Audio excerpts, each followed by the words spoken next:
ኢንስትራክተር ካሳሁን በቀለ ተወልዶ ያደገው በአዲስ አበባ ሲሆን በአሁኑ ሰዓት ዓለም አቀፍ የቦክስ ስፖርት አሰልጣኝ በመሆን እያገለገለ ይገኛል። ፕሮፌሽናሎችም አሉ ያሰሯቸው። ለምሳሌ በሳሙራ ፋይት ሴንተር እነ ዊልሰን ቲቶ ይባላሉ። ኖክአውት ፋይት ሴንተር ደግሞ እነ ሆሪሲዮን ይባል፣ ሴት ደግሞ ማርያም የምትባል ቦክሰኛ፣ ሌሎችም አሉ። እንግዲህ ከ2013 እስካሁን እዚህ እስከመጣው ድረስ ለ12 ዓመት በካናዳ ከጠቅላይ ሚኒስትር ትሪዶስ ጀምሮ የፓርላማ አባሎችን፣ ትላልቅ ፖለቲከኞችን፣ ዘፋኞችን፣ አክተሮችን፣ ተወዳዳሪ የሆኑትን ቦክሰኞች፣ ፕሮፌሽናሎችን በሙሉ አሰርቻለሁ። በቃ የኔን እጅ ያላየ የለም ማለት ይቻላል። እና ፕሮፌሽናሎች አሉ ከተባሉ ታዋቂ ደግሞ እንደ አንዱ ለመጥቀስ አሁን በቅርቡ ተጫውቷል። ብዙ ጊዜ ሻምፒዮና የሆነ ነው። አርቱላ ቤትርስ ይባላል።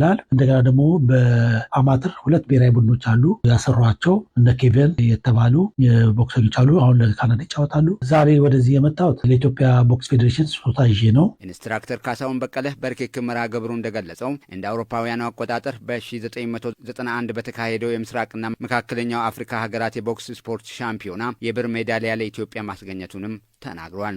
ከዚህ ቀደም ለአዲስ አበባ ከተማ አስተዳደር ቦክስ ፌዴሬሽን 250 ሺህ ብር እንዲሁም ቦንጋ ከተማ ለሚገኘው አብጂም ቦክስ ማሰልጠኛ ማዕከል የ150 ሺህ ብር የሚያወጣ የቁሳቁስ ድጋፍ ማድረጉንም ጠቁሟል።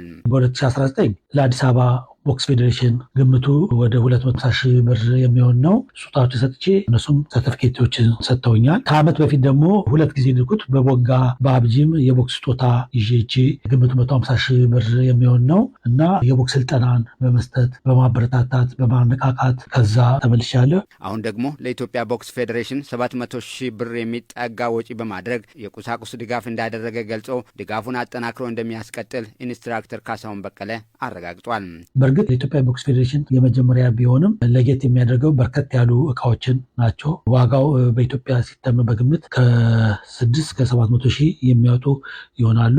ዛሬ ደግሞ እዚህ የኢትዮጵያ ቦክስ ፌዴሬሽን በአመራር ላይ ያሉ መሪዎች ትልቅ አቀባበል አድርገውልኝ እኔን አክብረው እውቅና ሰጥተውኝ ለሚቀጥለው ልቤ ከነሱ ጋር እንዲሆን አነሳስተውኝ እኔን በደስታ ውስጤን ስለሞሉ እጅግ አድርጌ አመሰግናለሁ ከልቤ።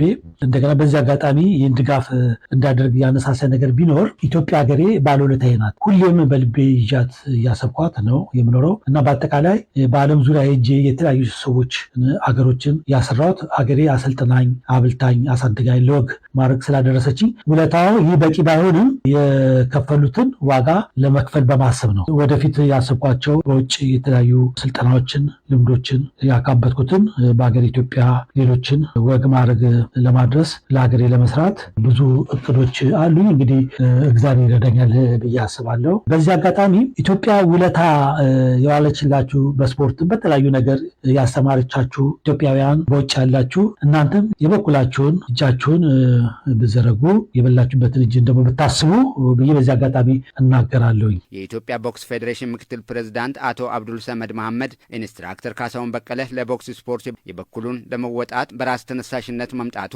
ለሌሎች አርአያነት ያለው ተግባር ነውም ብለዋል። ኢንስትራክተር ካሳሁን ለሀገር ፍቅር ተገዝቶ ላበረከተው አስተዋጽኦ አመስግነው ሌሎችም በዓለም ሀገራት የሚገኙ ኢትዮጵያውያን ለኢትዮጵያ ውለታዋን ሊመልሱ እንደሚገባ ጠይቀዋል።